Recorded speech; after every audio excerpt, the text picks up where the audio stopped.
Bonsoir tout le monde, bienvenue à cette réunion d'information sur les concours Access et Sésame. Alors, avant de commencer, je vais vous préciser plusieurs choses. Tout d'abord, la réunion est enregistrée et vous recevrez le replay de la réunion demain. Vous aurez aussi accès aux slides que je vais vous envoyer par mail en même temps que le replay de la conférence. Et voilà, la réunion, elle va durer environ 1 heure, peut-être pendant une quarantaine de minutes. Je vais vous présenter les deux concours avec tout ce qu'il faut vraiment savoir sur Access, sur Sésame, sur les études de gestion en général. Et je prendrai le temps de répondre à toutes vos questions que vous pourrez poser dans le chat. Donc voilà, aussi au fur et à mesure vous avez des questions, vous les posez dans le chat et je répondrai à toutes les questions dans l'ordre à la fin de la conférence. Je vais peut-être commencer par me présenter maintenant. Je m'appelle Johan, je suis le directeur de Prépa Campus. J'ai été jury d'admission à l'ESSEC et enseignant de stratégie pardon, à l'Université Paris-Dauphine pour les troisième années de licence de gestion. Et donc c'est moi qui vais animer cette conférence sur les concours aujourd'hui. Du coup, quand vous souhaitez faire des études de gestion, vous pouvez faire une école de commerce, mais il y a aussi d'autres possibilités qui s'offrent à vous. Donc si vous voulez plutôt faire des études courtes, vous pouvez faire des BTS en 2 ans. Après un BTS, on peut continuer ses études, mais c'est pas ce que je vous recommande de faire si vous avez vraiment en tête d'aller plus loin dans vos études. Parce que le chemin sera plus sinueux, sera plus difficile en partant d'un BTS que si vous partez par exemple d'une école ou d'une université par exemple. Vous pouvez faire aussi un BUT en 3 ans pour des études plutôt courtes. Donc le BUT en 3 ans, ça se fait dans un IUT. Il y a des bons IUT en France. C'est des formations qui sont un petit peu sélectives. OK. Et le BUT, c'est quelque chose qui est public, donc c'est gratuit. Mais c'est pas vrai, c'est pas international. Vous pouvez faire des stages pendant votre BUT. Vous pouvez même faire une année en alternance. Vous pouvez donc du coup faire 3 ans à l'IUT, de BUT, et ensuite continuer soit en faisant un master, soit en passant des concours pour aller dans des écoles de commerce, sachant que vous n'aurez pas accès aux meilleures écoles après un BUT, ou soit vous pouvez vous arrêter directement après votre BUT. OK? Dans les parcours publics et quasiment gratuits, vous avez l'université aussi. Donc les universités, c'est pour des parcours en 5 ans. Vous faites d'abord 3 ans de licence, après vous faites 2 ans de master. Entre la licence et les masters, il y a une sorte de sélection qui se fait et vous n'êtes pas obligé de faire votre master dans l'université où vous étiez en licence. Pareil, votre université n'est pas obligée de vous prendre en master si elle ne le souhaite pas. OK? Donc, il y a une petite sélectivité à ce moment-là. Heu, L'université, c'est gratuit, donc ça, c'est un super avantage. C'est assez peu international. Vous avez la possibilité de faire des échanges quand vous êtes en troisième année en général à l'université, voire parfois en master, mais c'est tous les étudiants ne partiront pas. Contrairement à quand vous êtes en école de commerce où là, pour le coup, ça va être beaucoup plus international et vous allez être amené en fait à partir obligatoirement à l'étranger. Il y a quelques universités cependant qui ressemblent beaucoup à des écoles de commerce. Je dirais que c'est Dauphine et Sciences Po en particulier. Pourquoi? Parce qu'à Dauphine et à Sciences Po, vous allez avoir beaucoup de cours en TD, vous allez être une trentaine d'étudiants par cours, alors qu'en général, dans les universités, vous avez surtout beaucoup de cours en amphi où vous êtes, avec des grosses, grosses promos. OK? Donc ça, c'est un premier point commun entre Dauphine, Sciences Po ou les écoles de commerce. Donc les écoles de commerce, c'est aussi comme ça, hein, des cours en petits effectifs. La deuxième chose, c'est que, à Dauphine comme à Sciences Po, l'international, ça devient obligatoire et donc du coup, vous allez au moins faire un semestre à l'étranger. OK? Vous allez aussi avoir une troisième chose qui est un gros point commun entre les écoles de commerce et Dauphine et Sciences Po, c'est que, hem, vous avez une vie associative qui est très développée dans ces universités-là. Ce qui est moins le cas, dans les autres universités en général. OK? Après, une grosse différence qu'on a quand même entre Dauphine, Sciences Po et les écoles, ça va être que, l'administration en tout cas, je peux parler pour Dauphine parce que je suis un ancien de Dauphine, aussi bien en tant qu'étudiant qu'en tant qu'enseignant. L'administration de Dauphine, c'est pas l'administration des écoles de commerce et je suis aussi un ancien de l'ESSEC en programme grande école. Donc ça, je peux vous le comparer. Heu, en école de commerce, c'est du privé, donc on fait hyper attention à vous et on veut que vous puissiez mener à bien tous vos projets. Là où, à la fac, vous êtes beaucoup plus un numéro et Dauphine, pour avoir une convention de stage, fallait un peu les supplier quand même à l'époque, pour des choses aussi basiques que ça. Et donc voilà, c'est la différence entre le public et le privé, il y a ça comme différence. Après, les universités, il y en a des très bonnes en France. Les masters, il y en a des très bons et quelle que soit l'université où vous commencez, c'est pas forcément celle où vous terminerez et ce qui compte, c'est là où vous terminez plutôt. Et donc du coup, en dehors de ces options-là que vous avez quand vous voulez faire des études de management, vous pouvez très bien faire une école de commerce. Et donc, pour faire une école de commerce, il y a 2 voies qui sont possibles. La première voie, c'est de faire une école de commerce post-prépa. Donc post-prépa, ça veut dire que vous allez faire 2 ans de prépa ou 3 ans si vous redoublez et ensuite vous allez faire 3 ans en école et en général aussi quand même une année de césure. OK? À la fin de votre diplôme, vous avez un master 2, donc l'équivalent d'un master 2. Heu, une année en école de commerce, ça va coûter, environ, excusez-moi, je vais mettre en silencieux tout de suite. Ça va coûter environ, hem, dans les 15 000 € en général, OK? Ça peut varier, HEC, ça monte jusqu'à 20 000. Les meilleurs et ça peut descendre, c'est entre 10 et 20 000 selon les écoles, disons entre 12 et 15 000 en général. Quand vous faites une prépa pardon, vous pouvez prétendre aux meilleures écoles de commerce de France. HEC en programme grande école, ESSEC, ESCP, EM Lyon, EDEC en programme grande école. OK? Dans ces écoles, enfin, ces écoles-là ne sont pas accessibles en post-bac. En post-bac, vous avez accès à ces écoles-là, mais avec d'autres programmes. Les meilleurs programmes que vous pourrez avoir en post-bac, ça serait l'équivalent à top 6 en post-prépa, c'est-à-dire 6e place. Donc, ça vaut le coup de faire une prépa par rapport à une très bonne école post-bac si vous pensez que vous pouvez accrocher une des 3 premières écoles ou aller, disons, une des 5 premières écoles. OK? En dessous, ça ne sera pas mieux que ce que vous avez eu en post-bac si vous avez une bonne post-bac. Hem, les écoles, qu'elles soient post-prépa ou post-bac, sont très internationales, hein, les bonnes écoles, les écoles dont on va parler et vous allez aussi être amené à avoir beaucoup d'expérience professionnelle et à multiplier un petit peu les stages ou alors vous avez même carrément la possibilité en post-bac ou en post-prépa de faire même, de l'alternance. L'alternance qui a quand même un gros bénéfice, qui est que vous ne payez pas votre scolarité quand vous êtes en alternance. En général, vous pouvez faire 2 ans maximum d'années en alternance, c'est les 2 dernières années de votre parcours. OK? Et donc si vous n'avez pas envie de faire une prépa parce que vous trouvez que c'est trop de travail, parce qu'en fait, quand vous êtes en prépa, il faut savoir, c'est une vie sociale, très limitée pendant 2 ans, ou 3 ans si vous redoublez. Beaucoup de pression aussi parce que c'est vraiment un concours. Mais par contre, c'est aussi très stimulant d'un point de vue intellectuel et donc du coup, il y a des étudiants à qui ça convient très bien, qui vont dire: «J'ai appris plein de choses en prépa, j'ai adoré», alors que d'autres, ils vont dire: «C'était l'angoisse, c'était horrible». OK? Donc certains étudiants sont vraiment faits pour la prépa, d'autres pas du tout. Et donc du coup, si vous voulez pas faire une prépa ou si, vous voulez faire une p ou si d'ailleurs vous êtes intéressé juste par les écoles post-bac, vous pouvez passer par la case post-bac. Dans les écoles post-bac, il y a 3 types d'écoles. Des écoles en bachelor. Les bachelors, c'est des licences, c'est 3 ans.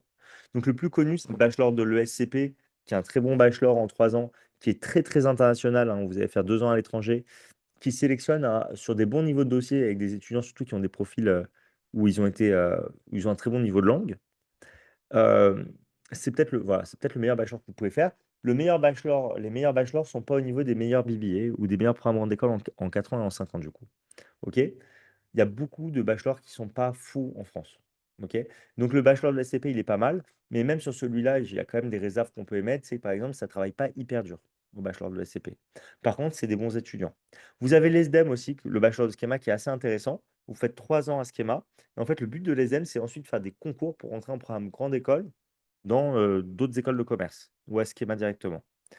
Encore une fois, il faut faire attention, vous ne pouvez pas viser les meilleures écoles en faisant ce type de parcours. OK? Donc ça, c'est les programmes en 3 ans, ça donne un grade de licence. Ensuite, vous avez des programmes en 4 ans, les BBA. Les BBA, vous en avez des très, très bons pour le coup en France et tous les meilleurs BBA sont dans le concours Sésame, à l'exception d'un seul BBA qui est l'EDEC, qui est hors concours. Quand vous faites un BBA avec, le concours, quand vous faites un BBA pardon, vous faites 4 ans d'études, le BBA, c'est calqué sur ce qui se passe dans le modèle anglo-saxon, sur les études du modèle anglo-saxon. Mais en France, au bout de 4 ans, vous avez juste une licence et l'équivalent, les crédits d'un master 1. Et donc, si vous faites un BBA, moi, ce que je vous recommande de faire, c'est ensuite de continuer en faisant une 5e année pour avoir un grade de master 2. Et votre 5e année, vous pouvez la faire en école ou vous pouvez la faire à l'université, par exemple. Avec un très bon BBA, vous avez accès à des excellents masters, donc il y a aucun souci à se faire là-dessus. OK? Hem Donc, en France, les meilleurs BBA, c'est lesquels? Donc, c'est le BBA de l'ESSEC, qui est dans le concours César, le BBA de l'EDEC et de l'EM Lyon aussi, qui sont BBA de l'EDEC hors concours, sinon EM Lyon, concours César. Et vous avez aussi, par exemple, Schema et Neoma en BBA. OK? Et enfin, la dernière chose que vous avez, c'est les programmes grande école. Les programmes grande école, c'est les mêmes programmes que vous avez en post-prépa, mais c'est comme si vous aviez 2 ans de prépa intégrée. OK? Le meilleur PGE, programme grande école que vous puissiez faire en post-bac, c'est l'IESEG, c'est un programme du grande école du concours Sésame. Du concours Accès, pardon, excusez-moi. C'est un programme du concours Accès. Ce qui est hyper intéressant avec l'IESEG, c'est qu'il y a beaucoup de places. Il y a plus de 1000 places, 1200 places. C'est beaucoup. OK? Et vous avez comme autre programme grande école, les autres programmes grande école vraiment intéressants en post-bac, ça va être l'ESCA, par exemple, qui est aussi dans le concours Access, ou l'EM Normandie, qui est dans le concours Sésame. Honnêtement, dans les écoles hors concours, il y en a très très peu qui sont réellement intéressantes en post-bac, et en hors Parcoursup, c'est encore pire. OK? Donc, si vous voulez faire une bonne école post-bac, en fait, vous êtes quasiment obligé de passer par les concours. Et donc, du coup, la question se pose, c'est est-ce qu'il faut préparer le concours Access, est-ce qu'il faut préparer le concours Sésame, est-ce qu'il faut préparer les deux? Et donc, on va essayer de répondre à cette question à partir de maintenant. Et on va voir un petit peu c'est quoi la différence entre les concours et voir ensuite c'est quoi les différentes matières en fait que vous avez dans les concours. Donc pour les concours Access ou Sésame, vous avez d'abord des épreuves écrites qui vont être le 8 et 9 avril 2026 et ensuite des épreuves orales. Donc tous les ans, les épreuves écrites, ça tombe entre début avril et mi-avril et les épreuves orales, ça va être de fin avril à mi-mai. OK? Vous vous inscrivez au concours via Parcoursup et donc vous aurez les résultats sur Parcoursup en même temps que tous vos autres résultats. Ça, c'est un vrai avantage parce que, par exemple, si vous êtes intéressé par la prépa et par les écoles post-bac, vous pouvez très bien passer le concours des écoles post-bac, donc Access ou Sésame, voir dans quelle école vous êtes pris, voir aussi dans quelle prépa vous êtes pris.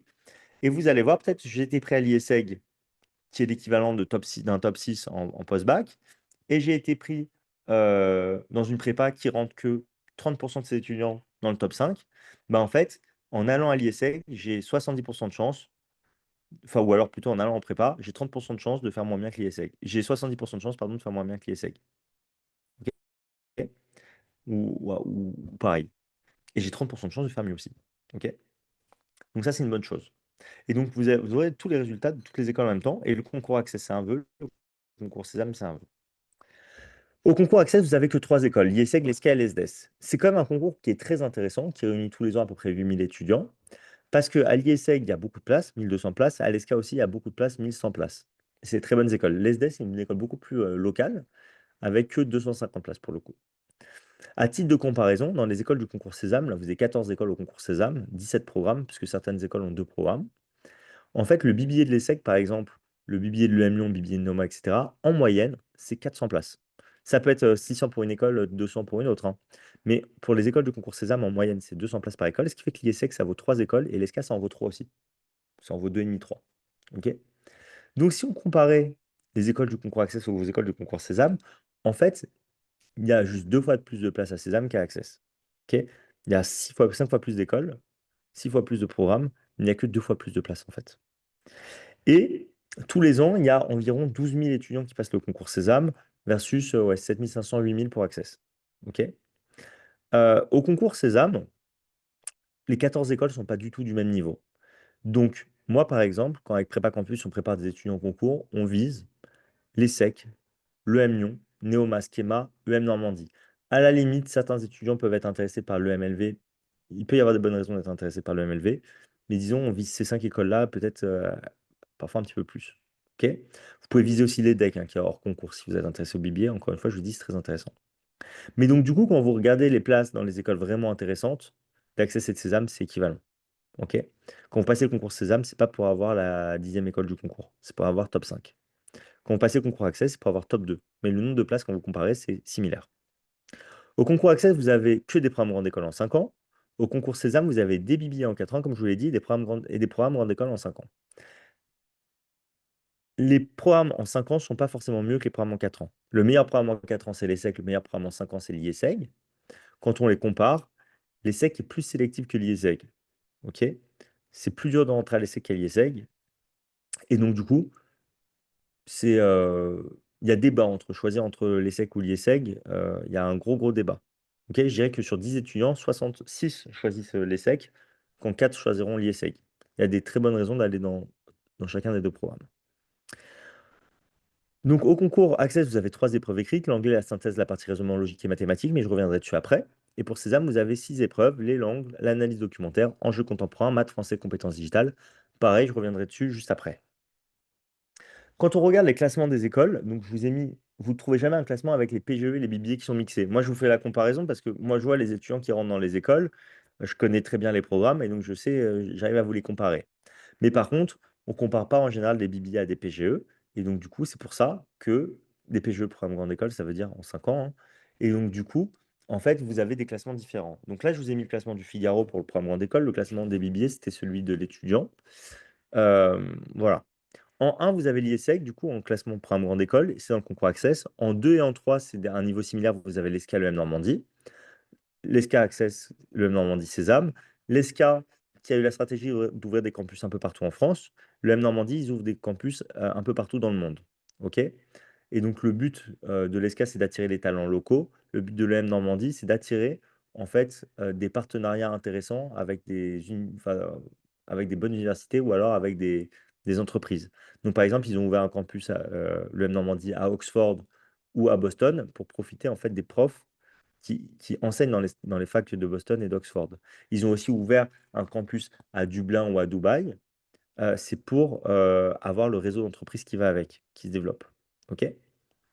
En 4, on a l'EMLV. Je trouve vraiment derrière l'escale EM Normandie, sincèrement, avec qui est une école qui est très appréciée aussi par les sportifs de haut niveau parce qu'ils ont un programme spécialisé pour un parcours talent, en fait.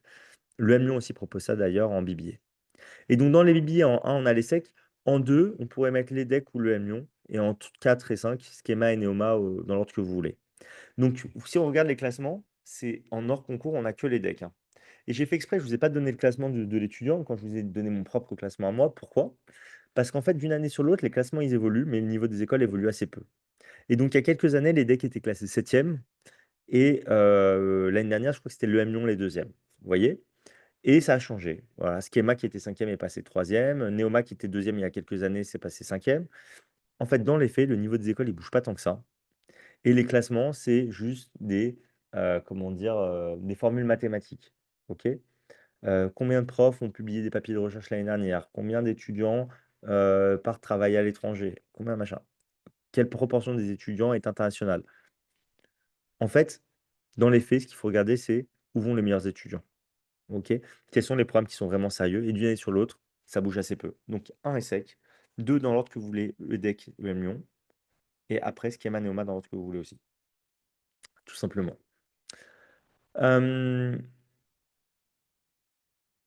du coup, voilà, toutes les meilleures écoles, hein, c'est Accès Sésame à part l'EDEC. OK? Et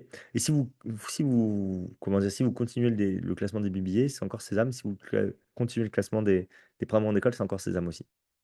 OK? Du coup, maintenant, je vais vous expliquer un peu comment se font enfin, quelles sont les épreuves, hein, pour les concours. Donc, que ce soit pour Access ou pour Sésame, vous avez une épreuve d'anglais. Dans votre épreuve d'anglais, vous aurez beaucoup de grammaire, un petit peu de compréhension de texte et au concours Sésame, vous avez aussi un tout petit peu, de questions sur les actualités du monde anglo-saxon. En réalité, pour Access Sésame, c'est le même programme en anglais, OK? C'est juste le format qui va changer. Au concours Access, vous allez avoir 1 heure pour faire 5 questions et 4 propositions et 25 UCM. Je vous donne un exemple. Vous voyez là, ici, les 4 questions, les ABCD, if only I wasn't so tired, etc. Excusez mon accent, je parle très bien anglais, mais avec un accent très français. Croyez-moi sur parole, ou pas. Je suis enseigné en anglais à Dauphine quand même, donc ça, je me débrouille pas si mal. Ils me comprenaient, sans problème. Du coup, j'enseignais pas l'anglais, hein, j'enseignais en anglais, c'est très différent. Du coup, en fait, là, vous voyez les 4 phrases qui sont proposées, A, B, C, D. Il faut dire à chaque fois si elles sont vraies ou fausses. Et ça, c'est une seule question. Ça, c'est une seule question. Vous avez 50 questions comme ça. C'est long, c'est très long. OK? Et en plus de ça, comme si c'était pas suffisant, vous avez 25 UCM. Donc en fait, pour le concours Access, il faut vraiment être très, très au point sur sa grammaire et en fait, il faut réussir à faire les questions un peu en mode automatique parce que vous n'avez pas beaucoup de temps pour réfléchir. Au concours Sésame, ça va être le même programme, sauf que vous aurez une demi-heure pour faire 40 questions d'anglais. OK? Et donc du coup, c'est beaucoup plus, entre guillemets, ça vous laisse un peu plus le temps de réfléchir. C'est beaucoup plus humain comme épreuve. OK? C'est pas vraiment plus facile, mais ça vous laisse quand même plus de temps. Vous avez aussi une épreuve de LV2. Pour la LV2, vous avez 10 LV2 différentes qui sont proposées. Espagnol, allemand, italien, portugais, russe, arabe, hébreu, chinois. Enfin, ce que vous voulez, vous avez beaucoup d'épreuves. Beaucoup de excusez-moi, beaucoup de langues proposées. Souvent, c'est un coefficient qui est largement moindre que l'anglais. OK? Nous, pour préparer les étudiants à l'anglais, ce qu'on fait, c'est qu'on fait pendant les vacances scolaires des stages intensifs où ils sont 6 étudiants par cours, en présentiel ou à distance. Vous pouvez le faire en présentiel, c'est à République à Paris. Et en fait, on va revoir toute la grammaire avec eux et pour chaque point de grammaire, on va faire des exercices type concours.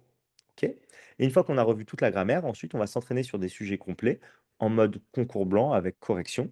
Et en fait, un étudiant qui fait Accès Sésame, il fait qu'un stage d'anglais pour les 2 concours et on l'entraîne sur les 2 types de sujets, tout simplement. Hem, Qu'est-ce que je voulais vous dire de plus? Quelque chose d'important, ça va me revenir.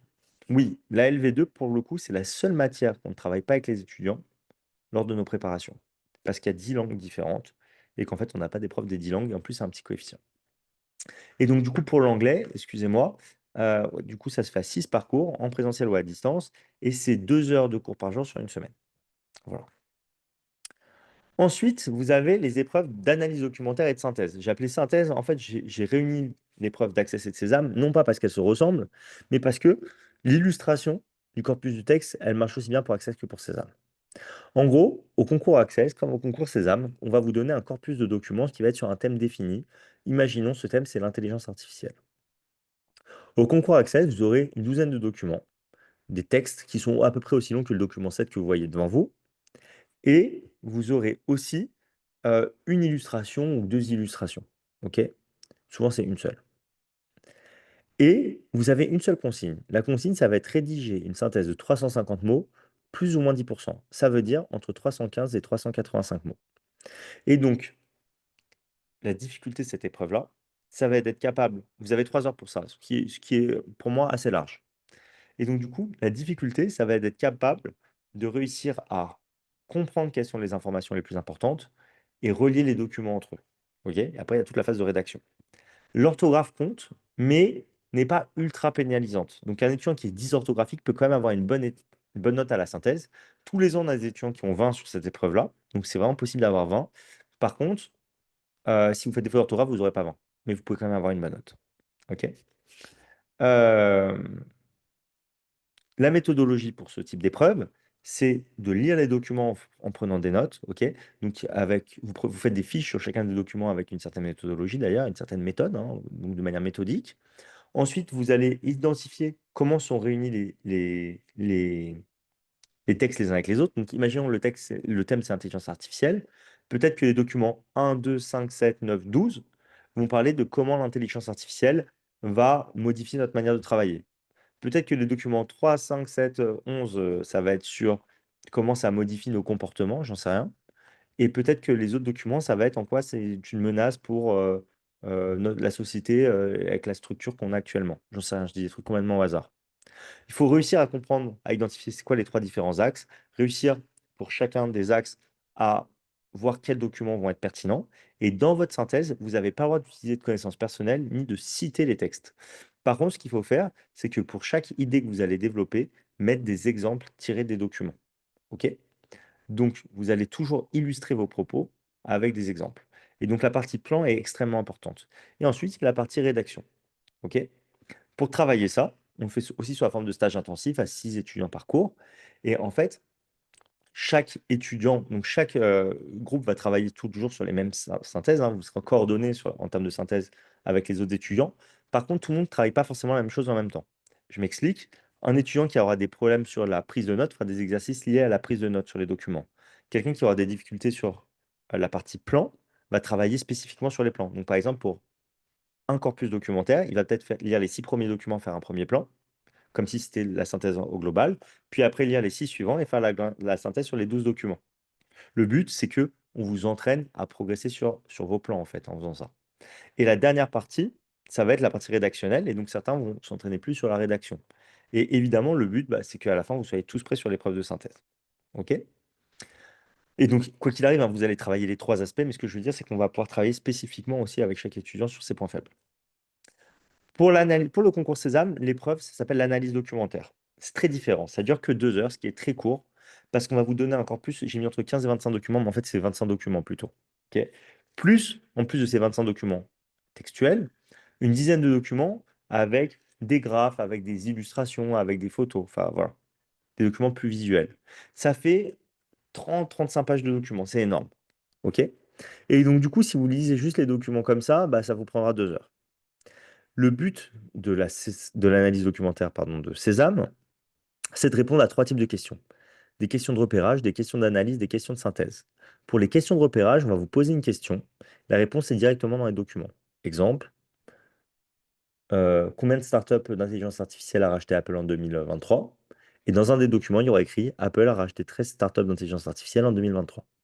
Ok, c'est un exemple. J'ai dit un truc au hasard. Deuxième type de question, c'est le plus facile, ça, et c'est ce qui vaut le moins de points. Deuxième type de question, les questions d'analyse. Pour les questions d'analyse, on va vous poser une question, on vous propose 6 réponses ou 5 réponses, et il peut y avoir plusieurs réponses correctes.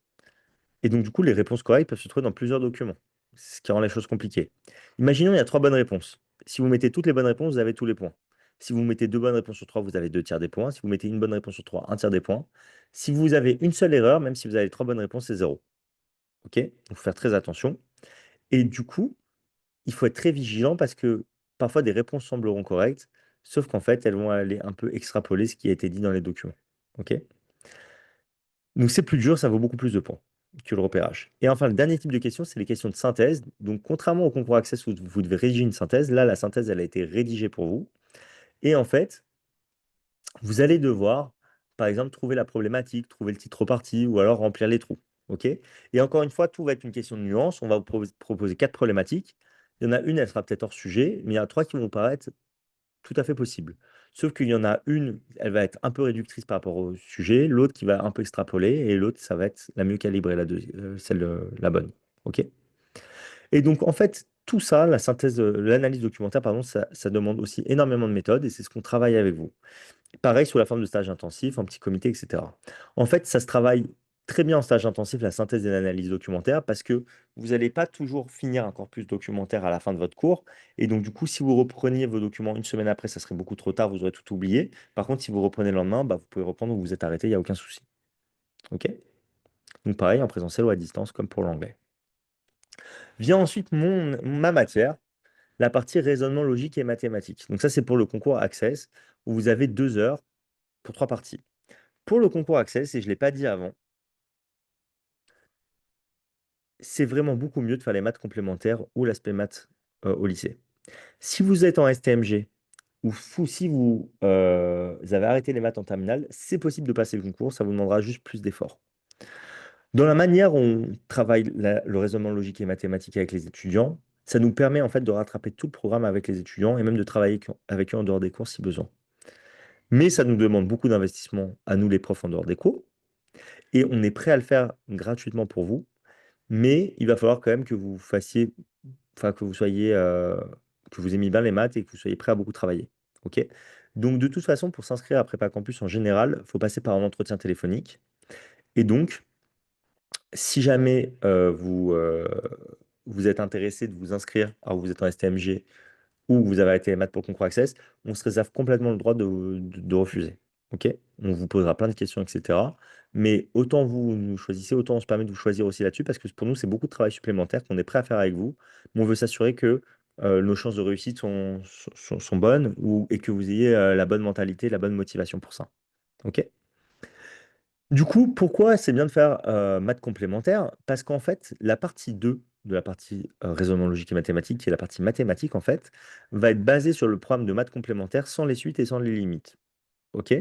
Ça va être un vrai faux, donc il y a aucune rédaction. Mais par contre, les exercices sont plus techniques que ce que vous faites au lycée.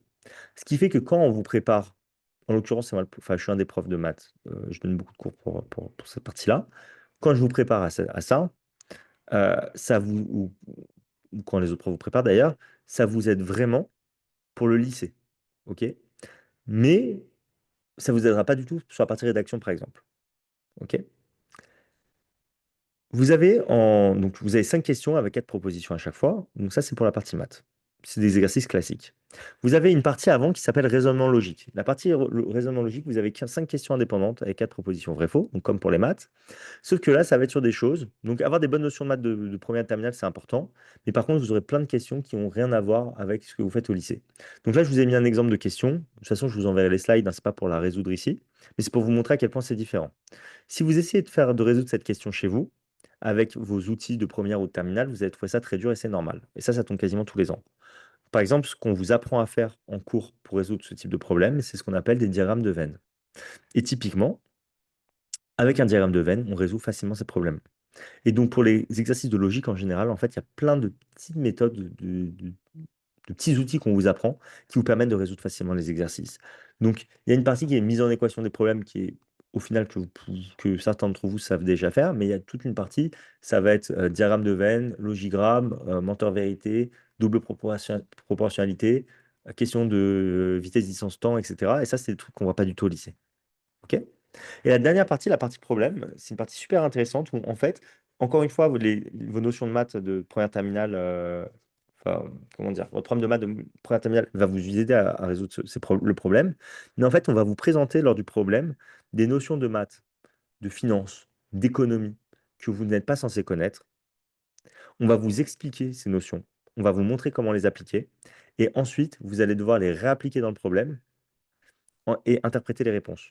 Et donc, contrairement au travail que vous faites au lycée, où à chaque fois on vous apprend le chapitre, après vous faites un contrôle dessus, là, en fait, il ne s'agit pas de recracher un truc qu'on a appris, il s'agit de comprendre une situation et ensuite d'appliquer les notions qu'on vous expliquait et de comprendre l'interprétation qu'il y a derrière, enfin de comprendre en fait ce que vous êtes en train de faire pour pouvoir interpréter les résultats. Ça, pour vous apprendre enfin, pour vous aider à travailler sur le problème, on n'essaie pas de deviner ce qui va tomber. On vous habitue plutôt à cette gymnastique intellectuelle que vous n'avez pas l'habitude de faire. Et si vous arrivez à le faire en entraînement, vous arriverez à le faire le jour J. Et donc, pour travailler la partie raisonnement logique et mathématique, honnêtement, je pense que ça ne se travaille pas sous la forme de stage intensif. Parce qu'on ne devient pas fort en maths en une semaine, ou même en 2 semaines. Il faut travailler ça dans le temps. Et donc, du coup, nous, on propose des cours hebdomadaires qui sont à distance uniquement, entre novembre et avril, pour préparer les étudiants au concours. Ça, c'est large, entre novembre et avril, ça nous laisse vraiment le temps. Il y a des cours tous les jours, du lundi au vendredi, qui vous sont proposés, sachant que le lundi et mardi, c'est le même cours et que le mercredi et jeudi, c'est le même cours. Le vendredi, c'est indépendant. Ce qui fait que si un étudiant il se connecte en cours tous les lundis, il fera tout le programme. OK? S'il se connecte tous les mercredis, il fera aussi tout le programme, mais pas dans le même ordre et pas avec les mêmes exercices. Et pareil pour le vendredi. Je m'explique. Si la géométrie, on l'a fait le lundi en novembre, on la fera peut-être en janvier le mercredi et en mars le vendredi. Ça sera toujours la même partie cours les 3 jours, mais avec des exercices différents. Donc l'idéal pour vous entraîner au concours, c'est de soit faire 1 heure de cours et ensuite vous entraîner sur notre plateforme en faisant des exercices pour travailler, soit vous vous connectez à 2 heures par semaine, voire même 3 heures par semaine si vous le souhaitez. Et comme ça, vous allez faire tout le programme en 3 mois, par exemple si vous faites 2 heures dans la semaine, et ensuite les 3 mois suivants, ça va être que des révisions à partir de mi-janvier, ok, jusqu'au concours. Et donc du coup, vous referez tous les cours que vous avez déjà vus, mais avec des exercices différents. Et donc là, du coup, vos révisions, c'est comme si vous les faisiez, mais avec, au lieu de les faire en individuel, vous les faites avec un prof en live, en pouvant poser toujours toutes vos questions et rythmé par le cours. OK? Donc ça, c'est la manière de travailler. Et pour le coup, en 6 mois, on a le temps de faire tout le programme avec des STMG ou avec des étudiants euh, en... qui ont arrêté les maths. L'année dernière, pour la première fois, j'ai pris un bac pro, il a été pris dans toutes les écoles. Il a beaucoup travaillé, il était très smart, mais il démarrait de zéro en maths. On a beaucoup travaillé et du coup, bah, ça a bien marché. Et tous les ans, on a des STMG qui rentrent à l'IESEC. Ok. Pour ceux qui étaient là d'ailleurs au salon de l'étudiant, et même au salon du Figaro d'ailleurs, on avait des étudiants de STMG qui ont été à l'IESEG. On en avait un à chaque fois. Ok. Donc c'est vraiment jouable. Ça représente une minorité de nos étudiants, mais c'est jouable. Mais ça veut dire aussi que quand on vous présentera des concepts de cours que vous ne maîtrisez pas, avec lesquels vous n'êtes pas à l'aise, en dehors des cours, si vous avez des questions, vous pouvez nous contacter et on vous prend en individuel pour vous réexpliquer ce que vous n'avez pas compris. C'est moi qui vous prends d'ailleurs et je ne vous fais pas payer. Donc du coup, quand je vous ai dit que ça prend vraiment de l'investissement en plus pour nous, on le fait. C'est aussi à ça qu'on sert, à vous permettre de vous débloquer des écoles qui seraient bloquées totalement si vous vous préparez tout seul au concours. OK? Et ensuite, vous verrez, vous allez galérer au début et en fait, en mars, vous aurez rattrapé le niveau de tout le monde. En avril, vous serez largement prêt. Du coup, pour le concours Sésame, pour la partie raisonnement, j'ai réuni 3 matières, mais c'est de la triche, est-ce que c'est pas du raisonnement les trois? C'est maths, français, compétences digitales. Pourquoi je les ai réunis? Parce que c'est les cours hebdo du concours Sésame. En gros, pareil, il y a des cours pour le coup du lundi au dimanche pour Sésame. C'est les soirs, hein, les cours hebdo, sauf le samedi où c'est le matin. Et en gros, par exemple, si vous venez tous les lundis, vous ferez toutes les maths, puis tout le français, puis toutes les compétences digitales. Si vous venez tous les mercredis, on va commencer par le français, ensuite faire les compétences digitales, après les maths. Et si vous venez le vendredi, ce sera d'abord compétences digitales, après maths, après français. Vous avez compris l'idée. OK? Chaque fois, c'est la même partie cours, mais des exercices différents, comme pour Access. En maths, vous avez 20 questions à faire en 40 minutes. Les maths de Sésame, malheureusement, ça n'a rien à voir avec les maths d'Access. C'est des petits casse-têtes, en fait, qui demandent un niveau de maths qui n'est pas supérieur à la seconde. OK? Par contre, c'est vraiment différent de ce que vous faites à l'école. Je vous ai mis un exemple parce que c'est aussi mon cours, hein, je donne aussi des cours de maths pour Sésame. Fatih va à l'école, elle y va en bus et rentre en voiture. La vitesse moyenne du bus sur son trajet aller est de 25 km/h. Au retour, elle roule à 100 km/h. Quelle est sa vitesse moyenne sur le trajet aller-retour? Il y a 8 étudiants sur 10 qui font 25 plus 100 divisé par 2, qui disent la vitesse moyenne, c'est 62,5 km/h. C'est pas la bonne réponse. En fait, un étudiant qui est entraîné, il verrait le problème sous un autre angle, et il se dirait, par exemple, si mon trajet fait 100 km, je mettrai 4 heures à l'aller, parce que je vais à 25 km/h, et 1 heure au retour. Donc, j'aurais fait 200 km sans aller, sans retour, en 4 heures plus 1 heure, en 5 heures. J'ai fait 200 km en 5 heures. Ma vitesse moyenne, c'est du 40 km/h. Réponse A. Et ça, c'est la bonne réponse. Et en fait, en effet, si vous faites 25 km/h à l'aller, enfin 25 km/h pendant 1 heure, pardon, et 100 km/h pendant 1 heure, votre vitesse moyenne, ça va être 62,5. Par contre, si c'est un trajet aller-retour, vous allez passer beaucoup plus de temps à 25 km/h qu'à 100 km/h, 4 fois plus de temps. Donc, du coup, ça a diminué votre vitesse moyenne. Voilà. C'est le genre de truc qu'on travaille avec vous. En français, vous avez 40 questions à faire en 30 minutes, c'est des QCM aussi. Ça va être des questions de grammaire, beaucoup de grammaire. Ça va être aussi du vocabulaire, les expressions de la langue française, des synonymes, des antonymes, des locutions latines. Ça va être aussi de la littérature, avec, par exemple, les courants littéraires, les figures de style, les grands auteurs à connaître. C'est un peu ce qui est au programme du bac français pour le coup. Et vous aurez aussi un petit peu de compréhension de texte. Ok. C'est plus de la logique verbale. Vous en avez vraiment moins depuis 3 ans de la logique verbale, d'ailleurs, pour information. OK? Et donc ça, on le prend en compte dans nos préparations. Évidemment, on met toujours à jour nos sujets. Et donc les sujets que vous faites aujourd'hui, c'est pas les sujets, on vous entraîne pas avec les mêmes sujets aujourd'hui que les mêmes sujets qu'il y a 2 ans même. OK? Ou qu'il y a 3 ans. Ça a beaucoup évolué en fait il y a 2 ans, le concours. Pour les compétences digitales, 20 questions à faire en 20 minutes. Les compétences digitales, c'est lié à l'informatique. Ça va être savoir faire des formules sur Excel ou savoir utiliser des fonctions avancées pour des logiciels de traitement de texte comme Word. Ça va être savoir ce que c'est le cloud, par exemple. Savoir c'est quoi les différents types de menaces qu'on a en ligne. Heu, Savoir aussi faire des petits algorithmes ou alors, connaître les bases connaître les bases, oui, sur les bases de données, OK? Avoir des petits savoir-faire de base. Enfin, c'est un petit peu tout ça. Ça ressemble au programme de la certification PIX que vous pouvez faire au lycée en plus poussé et donc on travaille tout ça avec vous, mais en réalité, vous apprenez plein de choses qui sont réellement utiles dans la vraie vie. Comment mettre un alias sur une adresse email? Ça veut dire quoi d'ailleurs mettre un alias sur une adresse email? Enfin, enfin voilà, ce genre de choses-là. C'est quoi un protocole STMP ou POP3? Enfin voilà, c'est des trucs au final super utiles, mais un peu IT. OK? Donc ça, c'est ce qu'on travaille sur les cours hebdomadaires. Et il y a un dernier cours, après, promis, peut-être je suis trop lent, je ne sais pas si je vous perds. Bon, de toute façon, là, on est vers la fin de la présentation et j'ai pris le temps de tout détailler. La dernière matière que vous avez, c'est les enjeux contemporains au concours Sésame. OK? Les enjeux contemporains, c'est sur les actualités des 10 mois avant les concours.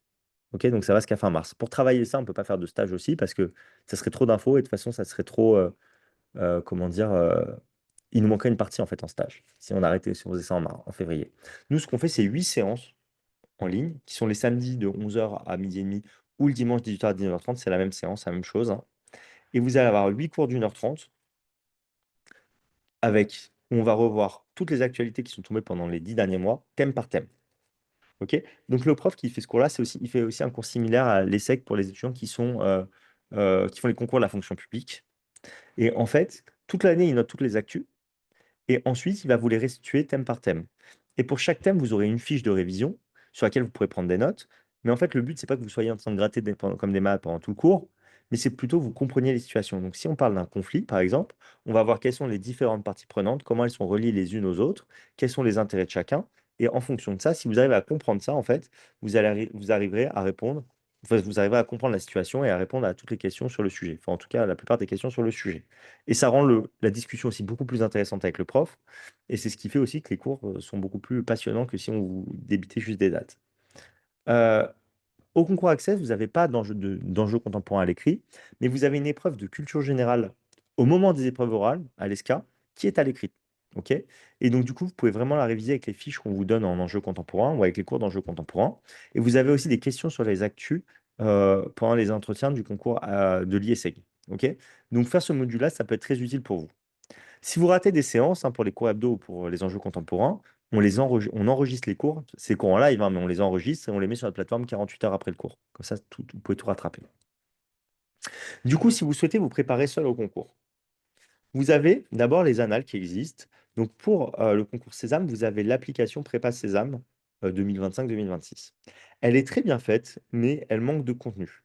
Donc typiquement, pour les mathématiques, si vous faites un test de maths, c'est 10 questions. Si vous refaites un deuxième test juste derrière, bah, vous allez avoir sur les 10 questions qu'on va vous reproposer dans le deuxième test, il y en a peut-être 3 ou 4, vous les avez déjà fait dans le test d'avant. Donc c'est limité. OK? Par contre, je trouve que les explications sont claires sur l'application. C'est très bien pour s'entraîner dans son lit le soir avant de se coucher.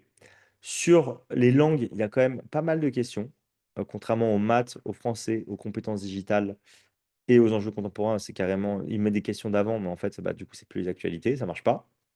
Et pour l'analyse documentaire, vous n'avez pas la méthodologie, mais vous avez plusieurs sujets pour vous entraîner, donc c'est bien. OK? Donc je trouve que c'est un bon complément. Pour Access, le concours Access, ils avaient essayé de faire une application à l'époque et ils ont renoncé parce que je pense je sais pas pourquoi ils ont pas réussi. Par contre, en fait, ils vous mettent en ligne toutes les annales. Mais par contre, le problème des annales, c'est que déjà, il y a une partie du programme qui a changé, et ça, ils le précisent pas, mais bon, ça, je peux vous le dire à la limite. Ça a évolué en 2021 pour les maths, ce qui fait qu'il y a plein de choses hors programme avant, sur les annales je crois qu'il y a les annales depuis 2018 leur site. Et donc, du coup, il y a plein d'exercices qui sont hors programme et d'autres qui sont toujours, qui sont toujours au programme d'ailleurs. Le problème, c'est que les corrections, elles ne sont pas détaillées. On a eu l'autorisation du concours Access cette année pour pouvoir faire des corrections vidéo sur notre site de leurs annales. OK? Donc, on les mettra en ligne au cours de l'année. Et donc, si vous voulez vous entraîner, vous pouvez très bien aller sur le site de Prépa Campus et vous aurez des corrections détaillées en vidéo faites par nos profs qu'on mettra en ligne à partir de janvier. OK? Ce que je vous conseille, c'est de télécharger les annales, vous pouvez le faire dès maintenant, de les regarder. Vous allez trouver ça très dur, c'est normal, mais euh, il faudra vraiment les faire quand vous vous sentirez vraiment prêt. OK? Là, c'est beaucoup trop tôt, c'est normal que vous trouviez ça trop dur. C'est aussi à ça que sert la préparation. Euh, Sinon, vous pouvez aussi vous entraîner avec des livres. Le grand manuel du concours Sésame, le grand manuel du concours Access. Honnêtement, il y en a d'autres qui existent comme la Bible du concours Sésame ou la Bible du concours Access. Honnêtement, je ne vous recommande pas spécialement les livres. C'est-à-dire que ça fait 10 ans que je prépare des étudiants au concours et ils n'ont quasiment pas évolué les livres. Alors que les concours ont énormément, énormément, énormément changé. Et donc, vous allez avoir plein de questions qui sont hors sujet. Vous allez avoir enfin, ils sont à côté, en fait. Ils sont vraiment à côté. Par contre, ça peut aider sur la partie cours. Notamment, par exemple, pour travailler l'anglais ou pour travailler les maths, il y a des notions de cours qui peuvent être vraiment utiles. Mais c'est vraiment pas un must de les avoir. C'est vraiment pas nécessaire de les avoir, même. C'est pas un have to, je trouve. Si vous vous entraînez tout seul, ça va vous aider. Si vous préparez avec la prépa, juste oubliez les livres. OK? Pour vous entraîner un peu dans votre lit aussi, il y a des comptes Insta que vous pouvez suivre. BBC Learning English, c'est très bien pour apprendre l'anglais. Vous allez apprendre des choses qui vont vraiment vous être utiles pour les concours. Donc, pourquoi pas, c'est quelques minutes dans votre lit, c'est quand vous scrollez dans le métro, ça peut vraiment, vous allez apprendre des petites choses qui vont vous servir. Pour les actus, Hugo Décrypte, c'est très bien. Il y a d'autres choses, comme par exemple des podcasts comme L'heure du monde, vous pouvez regarder les infos à la télé. C'est pas mal de choses qui peuvent vous permettre de bien suivre les actus de manière régulière. Pour la partie raisonnement, il y a quelques exercices et quelques tips sur l'Insta de Prépa Campus. J'aime pas trop les réseaux sociaux, même si on les a relancés. Vous allez trouver quand même pas mal de choses utiles sur le site de Prépa Campus. Et ce qu'on fait aussi de très très utile, c'est qu'on fait aussi des fiches sur les écoles qu'on met aussi sur notre site derrière. Et donc du coup, si vous avez accès si vous allez sur les fiches des écoles, en fait, notamment au moment des oraux, vous aurez toutes les informations dessus. Et donc du coup, vous n'aurez pas à aller chercher les infos. Donc ça, c'est très utile. Et du coup, sinon, vous avez plutôt une chaîne YouTube qui s'appelle Ed Academy, qui est extrêmement bien faite. C'est par deux profs de maths qui sont frères. Et moi, je trouve que c'est super bien fait et je trouve que ça peut vous apprendre pas mal de choses. C'est pas ciblé sur les concours en soi, mais il y a des notions qui peuvent être réutilisables. Et sinon, vous apprenez même des choses en maths, soit utiles, soit intéressantes. Voilà. Moi, j'aime bien, donc c'est pour ça que je le recommande. Et enfin, pour les étudiants de la prépa, bah, vous avez accès à notre plateforme Accès Sésame où vous aurez des vidéos de cours sur tous les chapitres les, de toutes les matières, sauf la LV2 du coup. Des exercices corrigés pour chacun des chapitres avec des corrections vidéo, des corrections PDF. Donc, je ne sais pas, par exemple, pour la géométrie, vous aurez une vidéo de cours qui explique toutes les notions de géométrie à connaître. Et après, vous aurez 3 fiches d'exercices avec des corrections PDF et vidéo. Ok. Vous aurez aussi des fiches de révision pour tous les chapitres et vous aurez des sujets complets avec des exercices par thème. Enfin, vous aurez des sujets complets, pardon, pour vous entraîner et pour faire des concours blancs. Ok, pareil, des corrections détaillées. Vous avez aussi le replay de tous vos cours hebdo et de vos cours d'enjeux contemporains si vous voulez vous réviser ou si vous avez raté un cours et vous voulez récupérer en replay. Ok? C'est des cours en live, je répète. Donc, si vous voulez vous préparer avec moi et avec Prépa Campus, ce que je dis avec moi, parce que en fait, ça fait très, comment dire, on dirait que j'ai le boulard quand je pars comme ça, parce que je dis moi. Parce qu'en fait, c'est moi qui vous suis, en fait, c'est tout. C'est moi qui fais le suivi des étudiants. Et donc, en réalité, je vais tellement être proche de vous dans la prépa et tellement vous suivre à l'année que j'ai l'impression que vous allez vous préparer avec moi. Parce que moi, en fait, en réalité, je me prépare avec vous, enfin, entre guillemets. Je suis avec vous dans la préparation.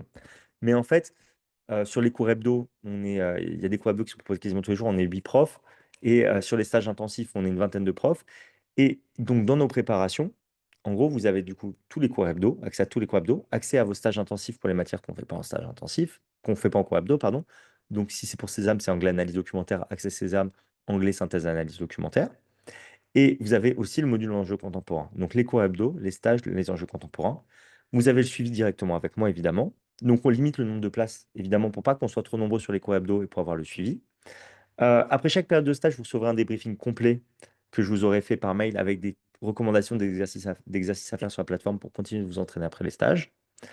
Si vous êtes en difficulté, je vous prends un individuel en maths pour vous expliquer ce que vous n'avez pas compris et c'est admissible au rembourser. Ça veut dire que si vous mettez 5 écoles et vous êtes admis nulle part, on vous rembourse tout.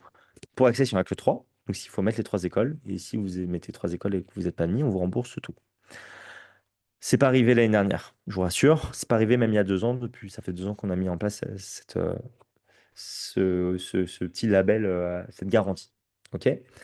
Euh, Juste pour info, les cours hebdo, ça commence le 3 novembre. Ce qui fait que c'est dans 2 semaines en fait. Donc les inscriptions s'arrêtent cette semaine. Donc si vous êtes intéressé pour vous préparer avec nous au concours, c'est maintenant que ça se passe. Si vous ne décidez pas cette semaine parce que vous ne voulez pas vous préparer, etc., enfin vous ne savez pas, vous pourrez quand même vous préparer avec nous, ça sera au même prix, mais ça commencera en janvier, pardon. Vous aurez les mêmes stages, vous aurez des cours hebdo en janvier, entre janvier et avril. Ça sera 2 heures par semaine par concours. OK? Vous avez beaucoup moins de flexibilité en termes d'horaire, ça sera soit le samedi, soit le dimanche, OK? Selon les concours, et ça sera le même prix. Et vous aurez moins d'heures de cours. Mais par contre, on est obligé de mettre des limites, en fait, et c'est juste qu'on ne veut pas être trop nombreux sur les cours hebdo, donc on est obligé de bloquer les inscriptions.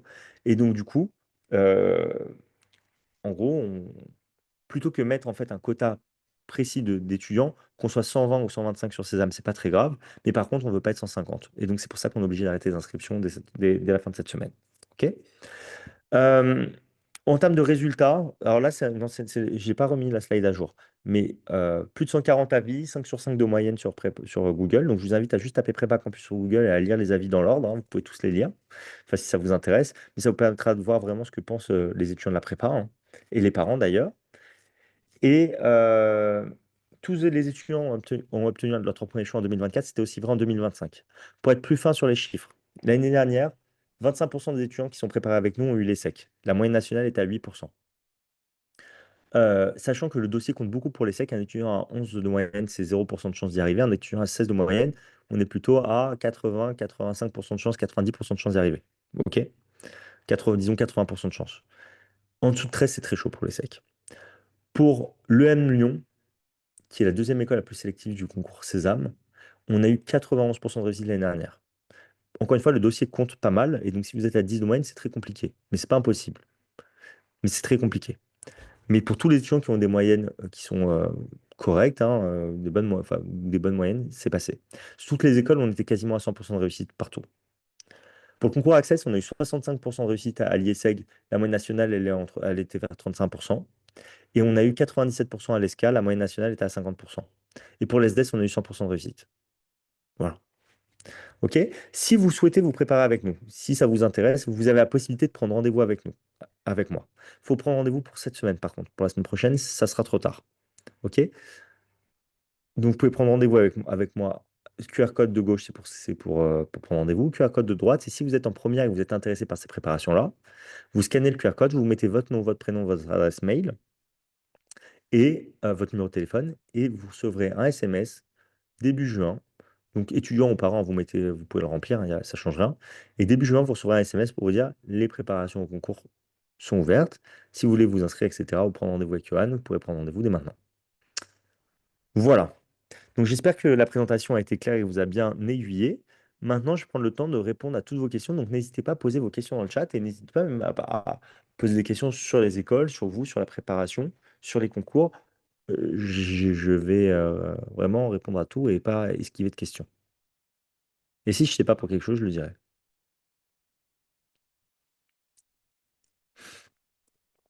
On a toujours ce petit moment de timidité au début et il suffit que les premiers posent des questions pour que les autres se lâchent derrière.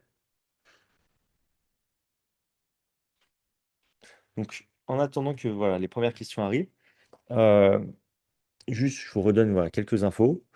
Euh, le concours Sésame, enfin, si vous êtes en STMG ou si vous avez arrêté les maths, c'est plus logique de se concentrer sur le concours Sésame.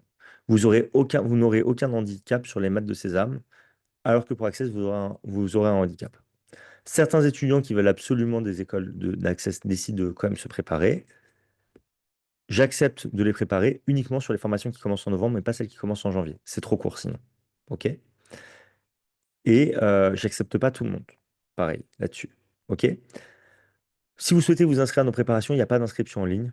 Il faut absolument passer par la case téléphone avec moi parce que je veux être sûr que votre projet est cohérent, que vos attentes en fait sont cohérentes avec ce que vous pouvez avoir, pas que vous vous inscrivez et qu'après vous soyez déçus, vous dites ah j'ai pas eu telle école, mais en fait j'aurais pu vous le dire avant les inscriptions. OK? Et je dois bien aussi vous réexpliquer c'est quoi la charge de travail que j'attends de votre côté pour que la préparation soit vraiment efficace. Parce qu'en fait, on a des très très bons résultats, des excellents résultats, mais on n'est pas des magiciens. Euh, et donc, du coup, en fait, ce qui fait que vous avez des très bons résultats, c'est qu'on vous donne vraiment de la méthodologie pour travailler, on vous donne des supports, mais on fait aussi du volume d'heures avec vous. Donc, première question, la semaine de stage a lieu lors de quelles vacances? En fait, les semaines de stage, vous pouvez la faire soit pendant la deuxième semaine des vacances de Noël, donc du 29 décembre pardon, au 3 janvier, c'est du lundi au samedi, mais vous n'aurez pas cours le 1er janvier, le jeudi 1er janvier. Sinon, pendant les vacances de février, quelle que soit votre zone, vous pouvez le faire, et c'est du lundi au vendredi à chaque fois. Euh, et donc, du coup, c'est vous qui choisissez vos semaines de vacances. Si vous faites, par exemple, Access Sésame, vous avez trois matières à faire en stage, l'analyse documentaire, la synthèse, l'anglais. Vous pouvez très bien dire, je fais l'analyse documentaire en décembre à distance et l'anglais et la synthèse en présentiel en février. C'est vous qui vous organisez comme vous voulez. OK? Et vous avez jusqu'à fin novembre pour choisir vos dates de stage. Donc, quand vous inscrivez, on vous proposera de choisir vos dates. Vous aurez un formulaire à remplir, mais vous n'êtes pas obligé de le remplir tout de suite. Un élève qui est diplômé à l'IB doit-il passer les concours Sésame et Access ou bien un processus d'admission hors Parcoursup, j'imagine? En fait, si vous venez de l'international et que vous avez un bac qui est international, qui est enfin, hors France, vous avez la possibilité de, euh, de postuler aux écoles hors Parcoursup. OK? Par contre, attention, pour certaines écoles, c'est plus dur de rentrer dedans hors Parcoursup que via concours. Je vous donne un exemple. L'année dernière, j'ai un étudiant qui étudiait aux États-Unis. Il était hyper intéressé par l'ESSEC. Il a postulé à l'ESSEC hors concours Sésame. Mais par contre, il s'est dit, finalement, j'ai quand même passé le concours Sésame. Les autres, je n'avais pas envie de les passer. Enfin, j'ai envie de passer le concours. Comme ça, je me dis, j'assure, je vais avoir des bonnes notes et je suis sûr, enfin, j'ai plus de chances d'être pris que juste en mettant un dossier. Et en fait, ce qui s'est passé, c'est qu'il ne pouvait pas postuler aux deux via les deux trucs. C'est soit Sésame, soit hors Sésame. Et en fait, ce qui s'est passé, c'est qu'il a été pris partout sauf à l'ESSEC. Et donc, du coup, il s'est dit, mince, avec mes notes de Sésame, j'aurais été pris à l'oral aux entretiens de l'ESSEC, mais sans mes notes, je n'ai pas été pris. OK? Et donc, du coup, c'est un calcul à faire, risque-bénéfice, de savoir est-ce que vous voulez passer votre dossier hors concours ou pas. Mais vous avez la possibilité de le faire. Euh, Autre chose que j'ai pas précisé, juste, rien à voir avec la question, mais j'enchaîne parce que je vois qu'il n'y a pas de question juste derrière. Attendez, non, je vais répondre. Désolé, je n'ai pas compris la démo ESSEC. En fait, si vous voulez, j'ai un étudiant l'année dernière qui s'appelle Matteo Gatteo. Bon, bref, on s'en fout. Je crois que c'est Matteo Je crois que c'est Gatteo son nom de famille. Bon, en tout cas, Matteo, il avait postulé à l'ESSEC hors concours Sésame, avec son bac international. Exactement.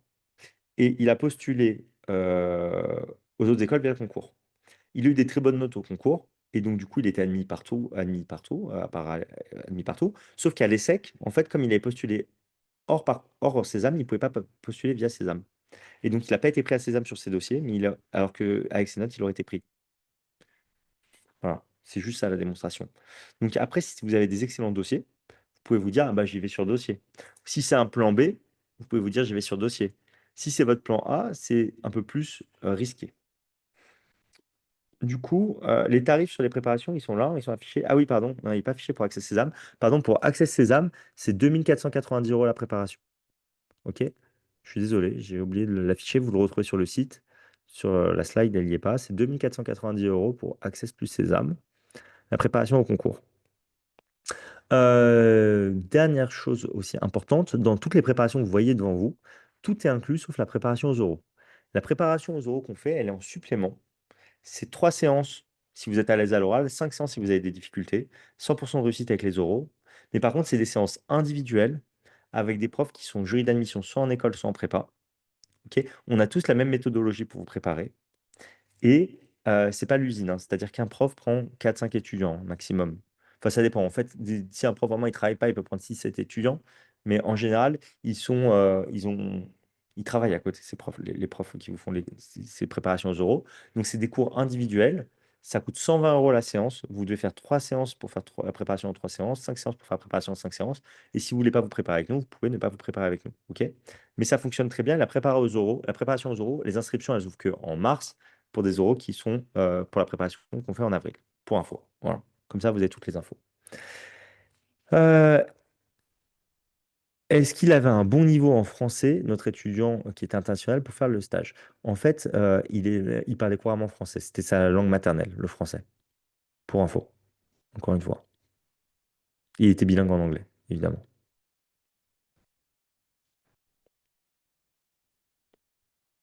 Alors, pour le rendez-vous d'inscription avec nous, est-ce que le lycéen doit être présent au rendez-vous?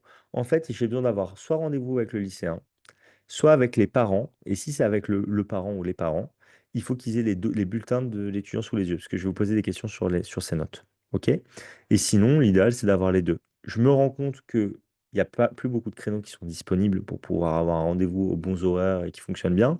Après, je suis désolé, comme la préparation elle commence dans 2 semaines, en fait, on est obligé de clore les inscriptions aussi. Euh, et donc, du coup, vous pouvez faire le rendez-vous sans l'étudiant. OK? Et si vous voulez faire 2 rendez-vous, vous avez tout à fait le droit de dire je prends un rendez-vous juste par an et je prends un autre rendez-vous avec juste l'étudiant s'il a aussi des questions à poser derrière. Moi, ça me dérange pas, c'est pas très grave. Y a pas de souci. Je suis là pour vous. OK?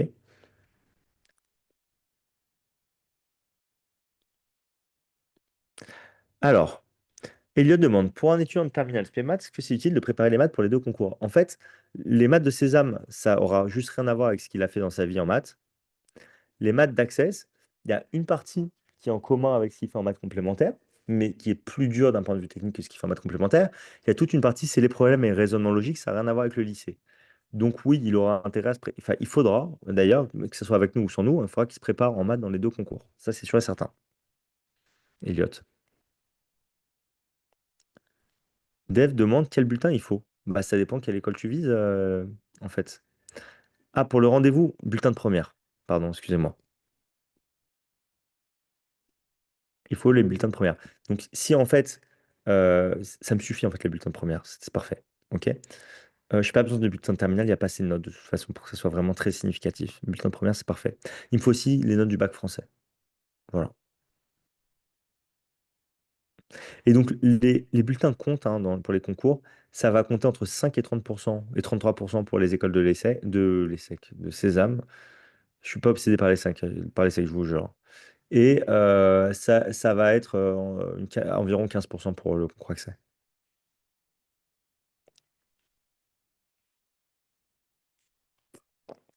Juste pour information, euh, les QR codes là pour prendre rendez-vous, etc., je vous les renverrai avec le replay de la réunion.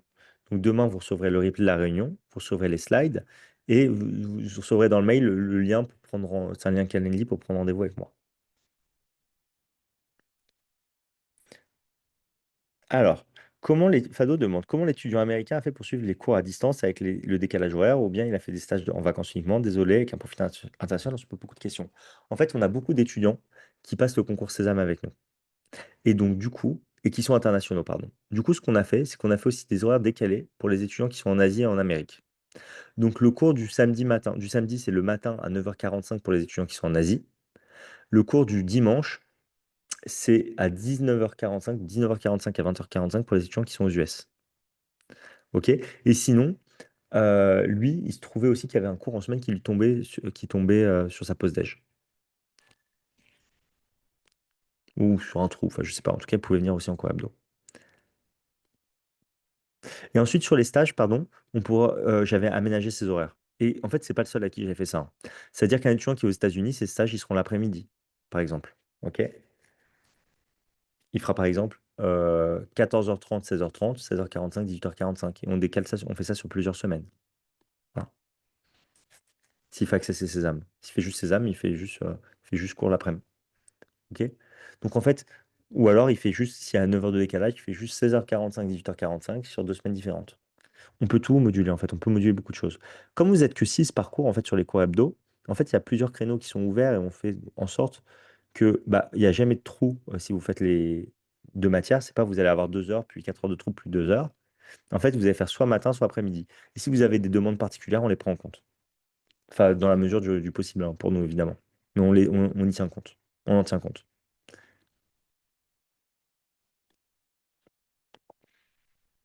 Est-ce que vous avez d'autres questions?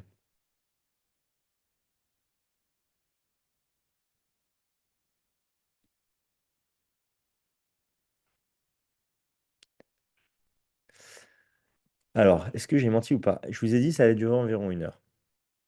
Il est 20h33, je n'ai pas menti. Si vous avez d'autres questions, vous pouvez toujours les poser, hein, je prends le temps, il n'y a pas de souci. Sinon, bah, dans ce cas-là, je vous souhaite une bonne soirée à tous. Et pour ceux qui sont voilà, intéressés pour s'inscrire, bah, rendez-vous dans la semaine, hein. Et pour les autres, bonne continuation. À, euh, n'hésitez pas à prendre rendez-vous avec moi si vous avez juste des questions, même si vous ne voulez pas vous inscrire. Donner des informations, c'est gratuit, je le fais, il n'y a aucun problème. Et je suis là aussi enfin, comment dire, je suis là pour aider les étudiants et les parents. Et donc, tout le monde n'a pas les moyens de faire une prépa, j'en suis très conscient. Par contre, prendre 15 minutes de mon temps pour répondre à vos questions, je le fais. Par quel moyen vous allez recevoir la présentation? Vous allez recevoir tout par mail, en fait. Donc, dans le mail que vous allez avoir, vous allez recevoir euh, le lien YouTube pour le replay de la réunion. Vous allez avoir en pièce jointe le support de la présentation et dans le corps de mail, le lien pour vous mettre soit sur la liste d'attente, soit pour prendre rendez-vous avec moi. Et bah, merci à tous d'avoir suivi cette présentation. Je vous souhaite, bah, merci, c'est très gentil. Et des applaudissements, rien que ça fait plaisir. Et je vous souhaite une très bonne soirée. Et, bah, écoutez, à très vite hein, pour ceux qui souhaitent poursuivre avec nous. Au revoir.